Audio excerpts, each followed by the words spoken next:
Good morning, good afternoon, good evening. This is BODHI Ryder, and we're hanging with your boy Galaxy on Comic-Con Radio. Good morning, good afternoon, and good evening. This is Galaxy signing in for Comic-Con Radio. Coverage of pop culture events from around the globe. Amazing interviews with celebrities. Daily recaps and reviews of popular television. Movie reviews. Everything Comic-Con and fandom from around the globe. Comic-Con Radio. Get ready to enter our universe. Let's go. Good morning, good afternoon, and good evening. This is your boy Galaxy for another amazing episode after Comic-Con week. So post Comic-Con week episode. What's up, ladies and gentlemen? I know I've been saying that in every episode this week. We recorded like 25 new episodes, bunch of live interviews.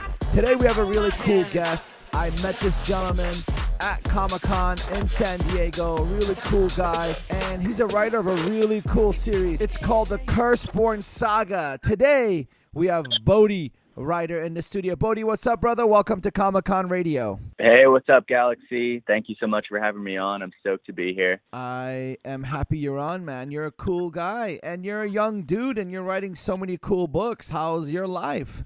Dude, I have no complaints at all, man. I mean, I get to travel around the world. I get to write. I mean, I've loved stories since I was a kid, and to be able to, write stories and then share them with people, it's a dream come true. So you're a native San Diegoan. How do you call it? San Diegan? How do you want to say that? San Diegan.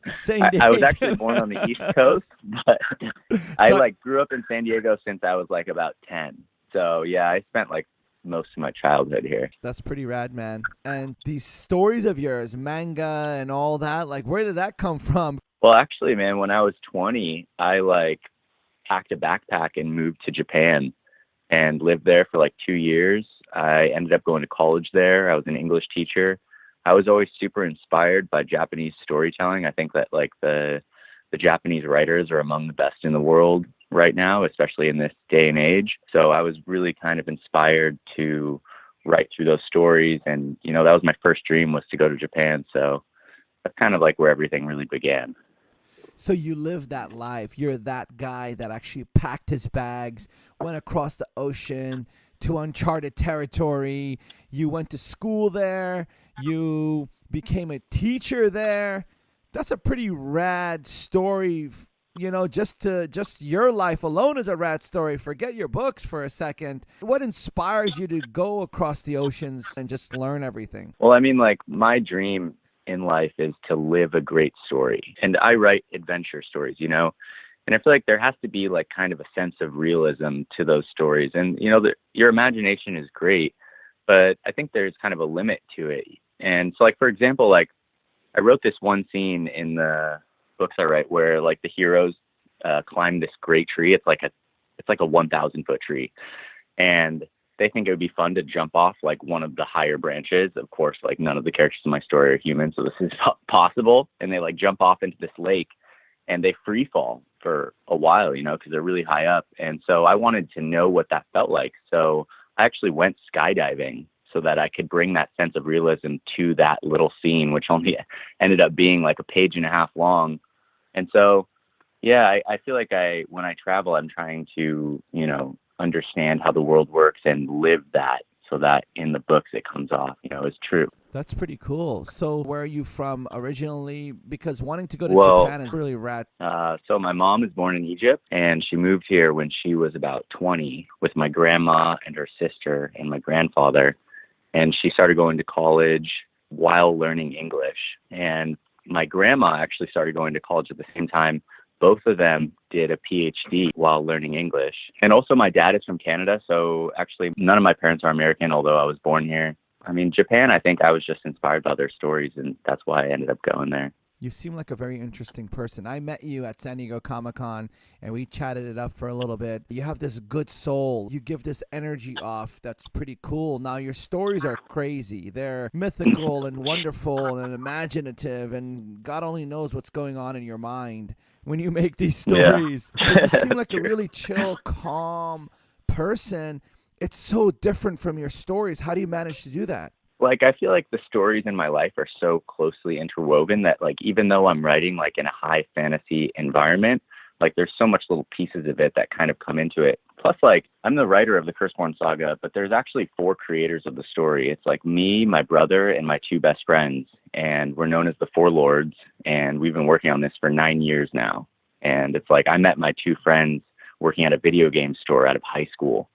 And we just started creating this universe. So it's like, it's not just me that's bringing stuff to the table in the stories. There's like full team effort, you know? And that really shows that you guys are known as the Four Lords. So how did you get that name? When we grew up, we loved other stories. And there was like this story that we all grew up watching. In it, there's these 4 characters called the Four Emperors, and kind of like adapted the name based off of that, just, you know, because we thought it was super cool. And yeah, that's where that came from. So it's yourself, it's Squall, it's Simon, and your brother Elnet. And you guys created this Curseborn Saga where now you guys are like doing all these crazy things. Do you sometimes wish you were some of your characters? Not really. I mean, like, I feel like I get to live such a great life already. Like, I actually just spent 2 months in Nepal living with the monks. Wow. I did a 50-mile trek. Wait. Let's talk about that. So you went to Nepal for 2 months and you live amongst monks. Yeah, I did. It's actually the second time I've gone to Nepal and lived in the monastery with the monks. They just let you live there? Well, you have to ask them for permission first. But, like, yeah, they open up the monastery twice a year. It's Kopan Monastery in Kathmandu. Like, I basically pulled a Doctor Strange. And yeah, I flew into Kathmandu with a backpack. I hiked out into the hills. I found the monastery. I lived with the monks. You know, I was going through a lot at the time, and I felt like I needed to get somewhere far away from home by myself and be kind of isolated. And to this day, I don't really know why I chose Nepal. It could be that, like, that's where Doctor Strange went, and I just thought that would be awesome. Like, I think it was always, like, a little dream of mine to learn under the monks just because I feel like they have so much to teach. Yeah, man, it turned out to be like one of the most influential things I've ever done in my life, you know? So it was actually what you expected and more. Yeah, I mean, in many ways expected and unexpected, you know? So like the way the monks were, the teachings, like how it was living there. And there's like 500 baby monks. And to me, they're like little Buddhas, you know? They're so pure. They run around. They all have their same dark red colored clothing on. And I've played tag with them in the gardens. Like, it's just, you know, I feel so lucky. Like, I don't think I could ever wish to be another character just because I feel so, like, grateful for how my life has turned out already. Do you think all this backpacking and adventures that you do are very important to keep up with your writing and for you guys to keep creating these amazing stories? Oh, 100%, man. 100%. Like 4 years ago, I backpacked Europe. I rode a bicycle across Spain. Like I literally rode a bicycle from Barcelona through Zaragoza, which is the biggest desert in Spain, up into Pamplona, ran with the bulls, and then the next day set out on my bicycle, rode over the Pyrenees Mountains to San Sebastian, sold the bicycle, hitchhiked up into France, surfed Biarritz, surfed Osagor. And I feel like then when I go in and I'm writing the characters, like I know what it feels like to be alone in the world. I know what it feels like to have everything go wrong. I know, you know, all these things, and it brings, even though I'm writing in a fantasy environment, I mean, Stephen King said it best, fiction is the truth within the lie. And I feel like although it is fiction, you know, there's so much truth in those worlds that are fantasy, and it comes in the characters, the emotions, they're all feeling things that we have all felt before, you know? And so to be able to really understand those things helps when I'm writing the story a lot, I believe. So do you think that you having the luxury of doing these books and that's just your whole focus, you get to do all these adventures and learn more, and then hence all that learning goes back into writing more amazing books, and it just gives this big circle of this yin and yang in your life where you're writing, you're experiencing, writing, experiencing. You think that's the reason? Exactly. Yeah. That's exactly, man. And that's how I've been living my life for, you know, the last decade. And my writing has improved dramatically. Like, I just feel so lucky, man, honestly. And you have your 3 friends, or your 2 friends and your brother alongside you, and you guys always just come off with ideas and pick each other up and just make sure it happens in the way you guys want it to happen. Yeah, to me, when it comes to like writing a book, like the books we write are like high fantasy. They're pretty thick, and they get adapted into a manga series, which is like a Japanese graphic novel. It takes a lot of time. So I'd say it's like 45% creation, 10% writing, and then like 45% editing. As a group, we're like a really big part of the process, Like the writing is really just like the best part, the easiest part, and the shortest part of the whole process.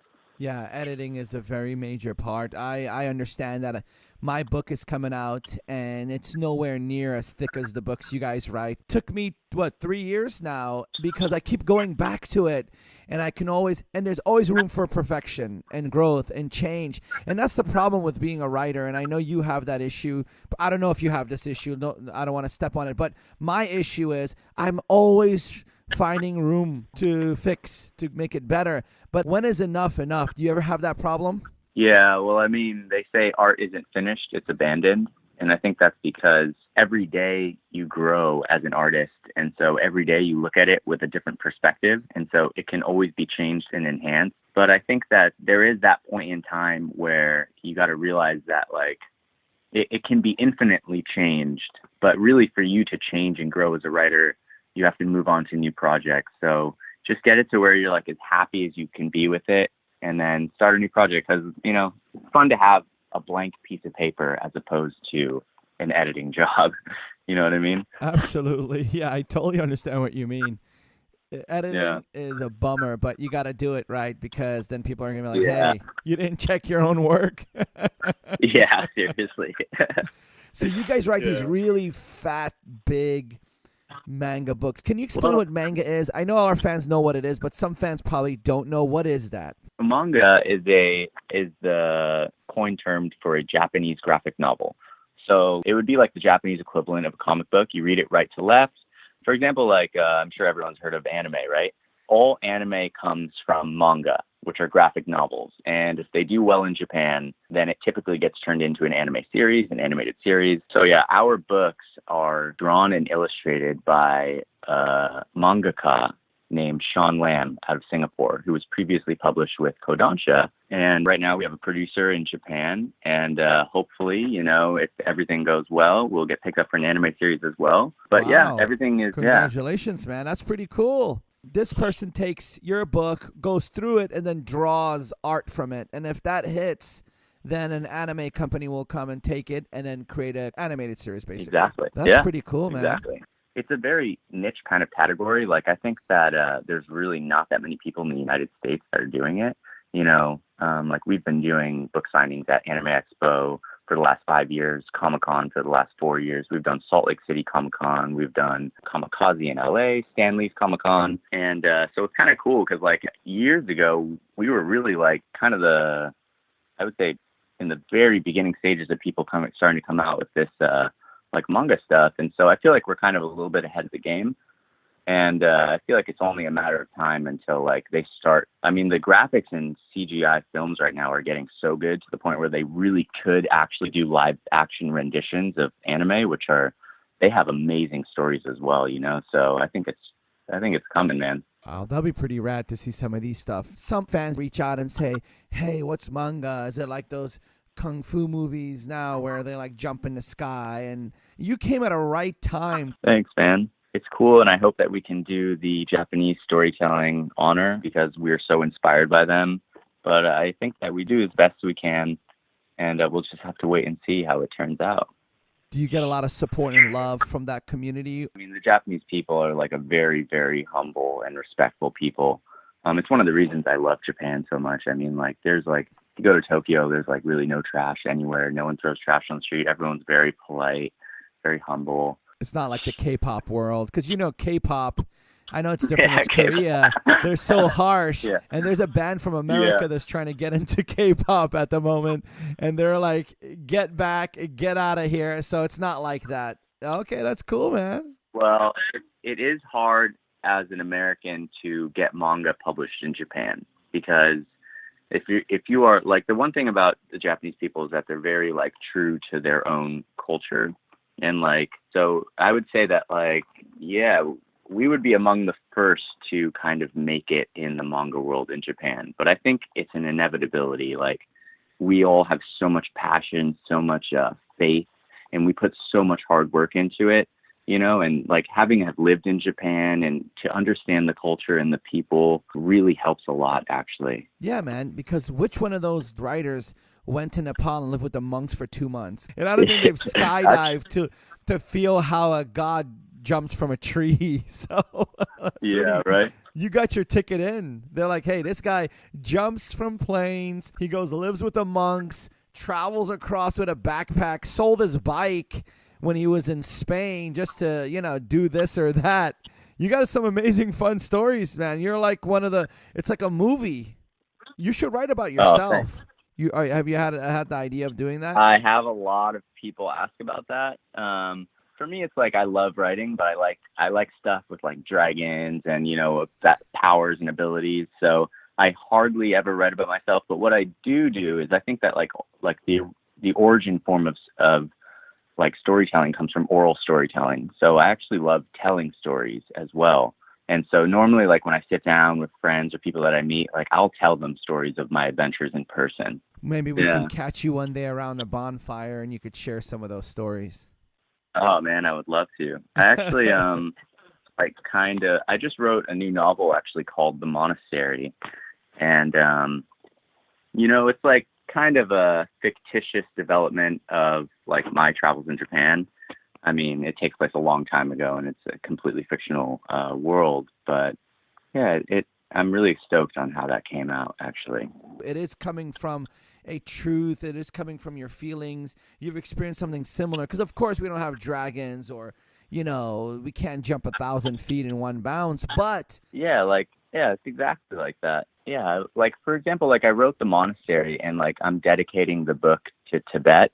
And also I'm going to be donating 50% of the proceeds to charities for children in Nepal. And I'm not sure how much you know about the situation between like Tibet and China. But I'm trying through the story that I told, I'm trying to like raise some light on that and bring some love to the Tibetan people.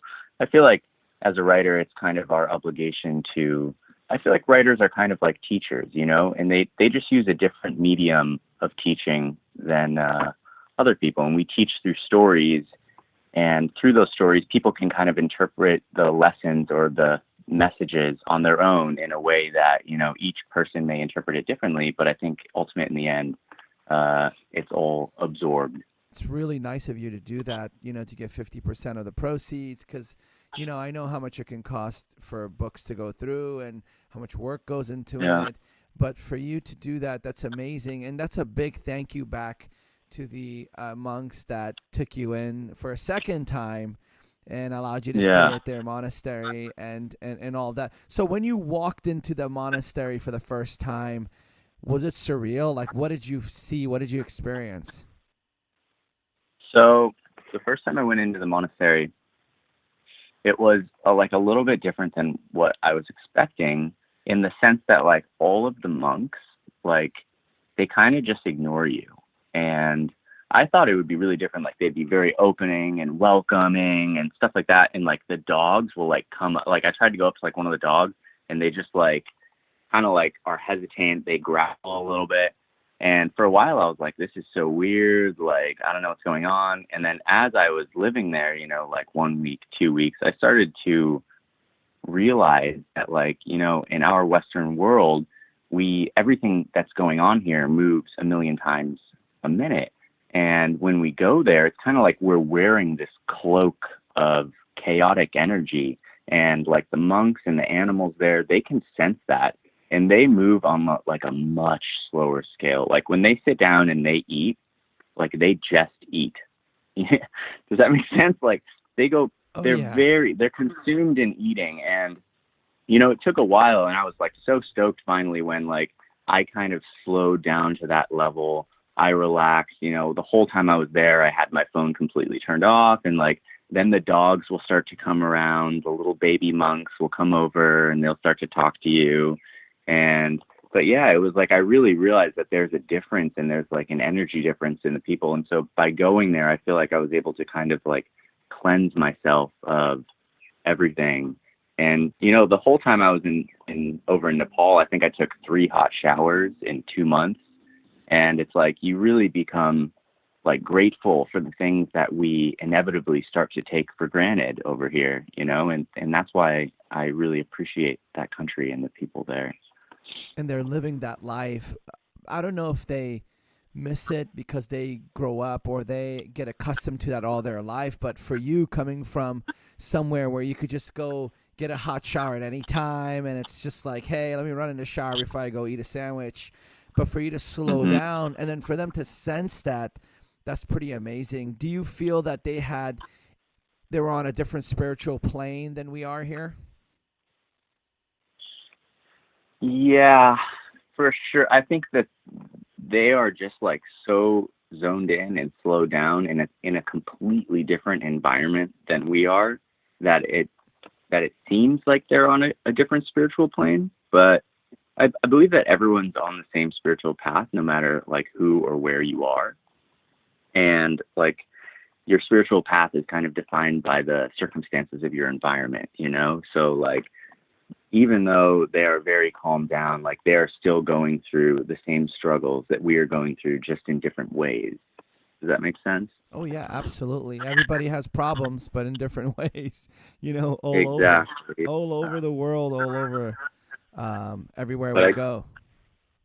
But yeah, I definitely believe that there is really so much to learn from the people over there, the monks. I mean, like, seemingly the Nepali people don't have a lot. A lot of people would look at them and say, well, they don't have, they don't have a lot of money. It's a third world country. But, while I was there, like I made good friends with this guy named Suzant, and he works at a mala shop. His monthly salary is about $80 for working 50 hours a week. He is like one of the happiest people I've ever met in my life. And, I really owe so much to Suzant. I actually named the main character in the Monastery novel that I wrote, Suzant, for him. He showed me that the Nepali people, like, they don't need a lot. They don't complain. They have pride in their work and love for their family.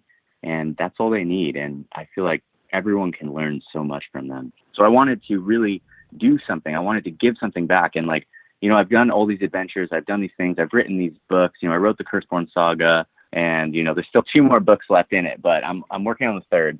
And, but this time I wanted to like really try and give something back with something that I wrote. And so I'm super excited to have been able to do that. So the Curseborn Saga, you said you have 3 more books left in that series and that's it? Well, the Curseborn Saga. Okay. So the first book in the Curseborn Saga is called No More Heroes, being the first part of the Curseborn Saga.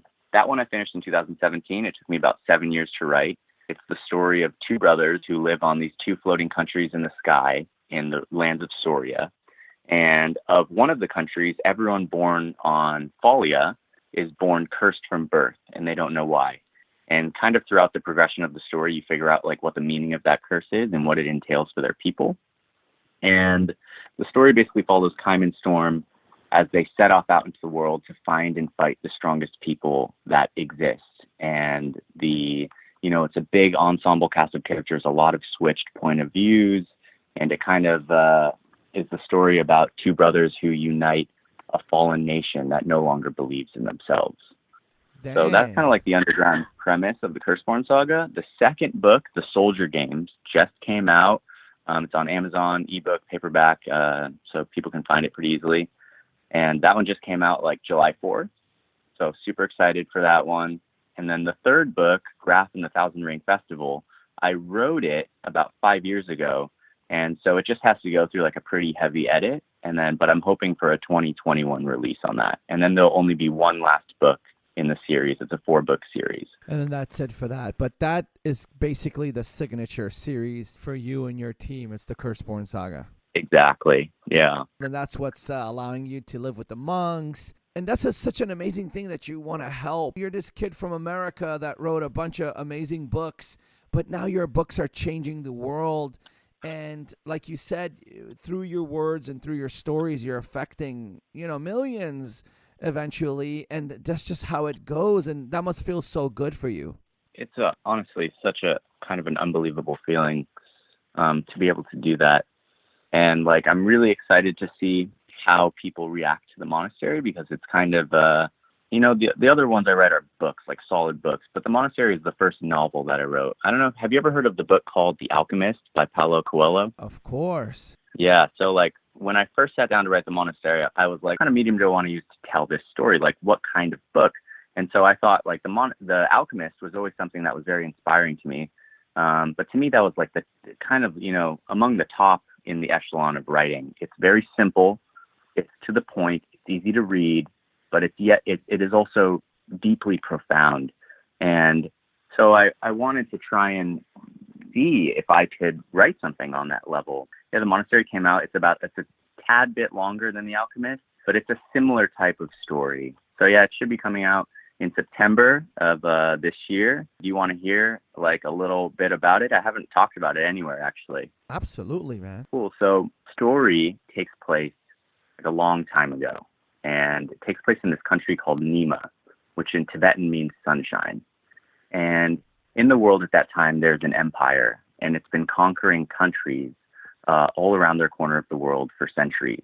And by the time the story takes place, the empire has conquered all 109 countries in their corner of the world except for one, which is Nima. And Nima is protected by the mountains, and that's why they've been safe for so long, but it's only a matter of time before the empire comes. So at the beginning of the story, the queen of Nima becomes pregnant, and it's their tradition for the king and the queen to go see this seer or this oracle, this old woman who, gives their child the blessing of their people. And so when they go to see the seer, she sees the queen and she says, "My dear, I've had a premonition." And she says, "I have seen that of the two children you will have, of your twins, the firstborn will grow to become the hero of Nima, but not just Nima. They will free all 108 countries from the empire's grasp." And so the king and the queen rejoice. But she says, "But my dear, there is a cost." And so they look at her and she says, "The only way that this premonition can come true is if when you have your firstborn child, you give them away to someone of common birth to be raised." And so the king and the queen leave, and the queen decides that if it is true that she does have twins, then they will give away the firstborn child to someone of common birth to be raised. And 9 months later, she gives birth to a beautiful baby boy, and then not 2 minutes later, a beautiful baby girl. And they give the firstborn child away to a cobbler in the city of Nima to be raised. And The Monastery is the story of Suzant and how he becomes the hero of Nima. I can picture what you're trying to say, with the big country that's taking over everywhere and the small country that's protected by the mountains. I get it. I absolutely get it. It's a really cool story. And this kid's going to be raised by a cobbler, but because his blood is his blood, but because that cobbler probably taught him different things, and to be honest, to be truthful, to be all that, he becomes this big savior. That's pretty cool. It's pretty cool, man. He ends up having this dream later on when he's about 16. And in the dream, he's staring up at this mountain, and at the top of this mountain is a peak of lightning, unlike anything he's ever seen, just an unrelenting lightning storm striking the peak of this mountain. The next thing he knows, he's bumping down this little dirt road in the back of a caravan, and he's asking these guys in the caravan, how do I get to the monastery? How do I get to the monastery? And they're telling him, but it's in their own language he can't understand. The next morning, he wakes up, and he sits out of bed, and he goes, "What's a monastery?" And, the story kind of follows him leaving their capital and heading out into the world to follow a dream that he had. He ends up finding this monastery, and, through some twist and turn, he gets inside this monastery and ends up falling asleep in the garden. And when he wakes up the following morning, he steps off to the edge of the garden and realizes that the monastery he's in is somehow floating in the sky, and that everyone that's ever came to this place has never been able to leave. And so that's kind of the second layer of the story, why he's there, what the purpose of his dream is, and how he's going to be able to go back home and ultimately figure out who he is. And you just thought of all this probably while you were at the monastery. Yeah, the first time I was there, I had the idea for, actually, I had that dream myself about the mountain with the lightning. Obviously, when I woke up in the morning, I knew what a monastery was. Yeah. But that was the spark. That was the spark for the story. That's an amazing story. Yeah, exactly, man. And I'm so excited to be able to share the story with everyone. It's like, for me, it's like I feel like I can always pick up the Monastery and read it. And if I were to ever forget things that are important that I've learned, I feel like everything in there is things that I learned on my travels that I never want to forget. So I'm happy to share that. So it's your guide. Yeah, I was so stoked. Like I finished the story when I went back to Nepal the second time, and I was there with my wife, and Suzanne came with us on the trek in the Himalayas. And, we did like 50 miles in 8 days or something. And at the end of every day, I would sit down and read to him part of the book. And throughout the entire trek through the Himalayas, I was able to read to him the entire story that I wrote after naming the main character after him. And, I just feel like that is such a rare experience, And so to be able to share that with him and just to live that adventure, like the book aside, is, I'm just so stoked on life, man. And plus, you get to share it with your wife and your family. Yeah. And your brother writes with you. It's an amazing thing. Is there anything you want to tell your fans or our fans out there before we start heading out? I just want to say that if any of you guys like adventure stories, that, when I write, I think that the true writing is things that drives emotion in people. So if you want to read stuff that will make you feel something, give the Curseborn Saga a try, or wait till September, maybe give the Monastery a read. Also, I want to give a shout out to my brother's band, Sweet Tooth. They just got played on 91X in San Diego. They're going to have a show tonight, actually, in OB at the Holding House. Gabe Valentine from Digital Lizards of Doom is going to be stepping in as the lead guitarist tonight, so super stoked on that. And I'm very happy and grateful to be able to share my stories with everyone. That's wonderful. So thank you, Galaxy. I really appreciate you having me on here. It's an honor, my friend. Oh, of course. Anytime. You're welcome anytime. And I want to bring you back once the book Monastery comes out, because now I get it. I'm becoming a fan. I'm going to go pick up some of these books and start reading them. Perfect, man. I would love to. That'd be awesome. Then I'll be on the same playing field. Man, yeah, I think awesome just chatting with you, man. I would love to sit down and chat with you anytime, dude. Of course, absolutely. You're always welcome, and you're a really good dude. And your books, No More Heroes, Soldier Games, Curseborn Saga, Tales of Kasura. Did I say it right? Oh, yeah, the Tales of Kasura. That was one thing I was working on with another author named Brandon Chen. Nice. It's a work in progress right now, but that one's going to be really great when that one's finished. That's pretty cool, man. And then your book coming out, The Monastery, which I can't wait. Because if it's like The Alchemist, it's going to be an amazing book. And it's based on feelings of when you stayed at a monastery. And that's so cool. It was a pleasure having you on the show. I can't wait to have you back on. And with that said, Bodhi, brother, we're going to sign out from another amazing episode of Comic-Con Radio. Good morning, good afternoon, and good evening, ladies and gentlemen. I was a little calmer today because Bodhi calmed me down. I felt that energy. We're signing out from another amazing episode. And with that said, Bodhi, we got to give kisses to all the fans. Ready? 3, 2, 1, mwah. Thank you, guys. There we go. Peace out, guys. Love ya. And tune in for next time. Peace. Bye. Good morning, good afternoon, and good evening. This is Galaxy signing out from another amazing episode of Comic-Con Radio. Tune in for your daily shows of Comic-Con Radio. Go to comiccon-radio.com. Reach us on social media. Instagram at Comic-Con Radio. Comic-Con Radio, taking the world one listener at a time.